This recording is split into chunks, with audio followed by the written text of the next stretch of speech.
Hi friends, welcome to Amudha சுவை அறுசுவை. இன்றைக்கி எல்லாருக்குமே பிடிச்ச சிக்கன் ஷவர்மா தான் எப்படி செய்கிறதுன்னு காமிக்க போகிறேன். இதுக்கு தேவையான இன்க்ரீடியன்ட்ஸ் என்னென்னு சொல்கிறேன்.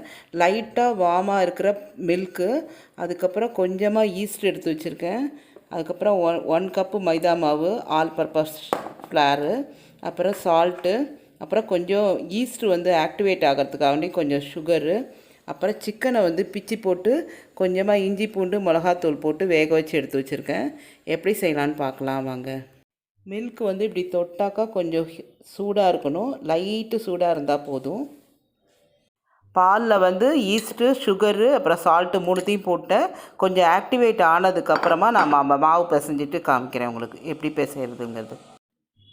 இப்போ இந்த ஈஸ்ட்டு ஃபார்ம் ஆகிருக்குல்ல, அந்த இதை நான் பாலை போட்டுக்கிறேன். மாவு போட்டுட்டேன். இப்போ பிசைஞ்சிக்கலாம். பத்தாததுக்கு தண்ணியும் ஆட் பண்ணிக்கலாம். ஃபுல்லாக மாவு பால் போடணும்னு அவசியம் இல்லை.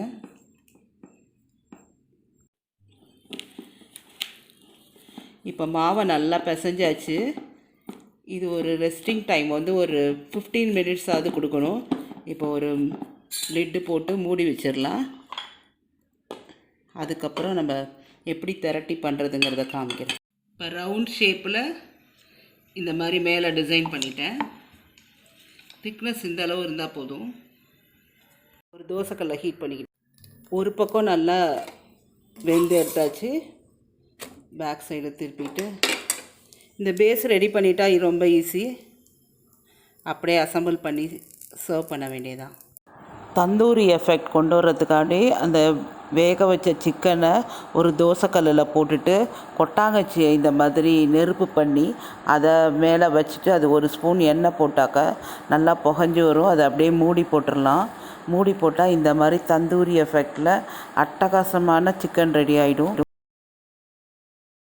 இப்போ அந்த பேஸ் ரெடி ஆகிடுச்சு. சிக்கன் அந்த தந்தூரி எஃபெக்டில் பண்ணி வச்சுருக்கோம்ல, அதுவும் ரெடியாக இருக்குது. அப்புறம் கொஞ்சம் கேரட்டு, கோஸு, வெங்காயத்தை லைட்டாக உப்பு போட்டு பெசரி வச்சுருக்கேன். இதுக்கு தேவையான அளவு மயோனைஸு, அப்புறம் டொமோட்டோ கெச்சப். எப்படி அசம்பிள் பண்ணுறதுங்கிறத காமிக்கிறேன். கொஞ்சமாக மயோனைஸ் ஆட் பண்ணிடுறேன் அந்த சிக்கனில். நல்லா மிக்ஸ் பண்ணிக்கலாம். 2 விதமாக பண்ணலாம். இதிலே டொமேட்டோ கெச்சப்பும் மிக்ஸ் பண்ணியும் பண்ணலாம், இல்லை தனித்தனியாக ஸ்ப்ரெட் பண்ணும் பண்ணலாம். இப்போ மிக்ஸ் பண்ணி வச்சாச்சு. எப்படி அசம்பிள் பண்ணுறதுன்னு காமிக்கிறேன். இப்போ டொமேட்டோ கெச்சப்பை ஆட் பண்ணிடலாம். இப்போ கோஸு, வெங்காயம், கேரட் ஆட் பண்ணிடலாம்.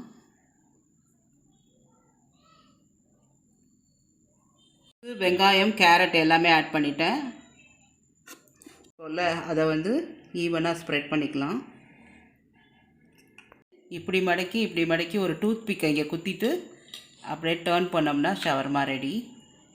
என்ன மக்களே, இந்த ஷவர்மா வீடியோ உங்களுக்கு பிடிச்சிருந்ததுன்னா லைக் பண்ணுங்கள், ஷேர் பண்ணுங்கள், கமெண்ட் பண்ணுங்கள், சப்ஸ்கிரைபும் பண்ணுங்கள். பக்கத்தில் இருக்க பெல் பட்டனை மறந்துடாமல் ப்ரெஸ் பண்ணுங்கள். அப்போ தான் நான் போகிற ஒவ்வொரு வீடியோவும் உங்களுக்கு நோட்டிஃபிகேஷனில் வரும். வேறு ஒரு இன்ட்ரெஸ்டிங் வீடியோவில் பார்க்கலாம் ஃப்ரெண்ட்ஸ். தேங்க்ஸ் ஃபார் வாட்சிங். பாய், see you.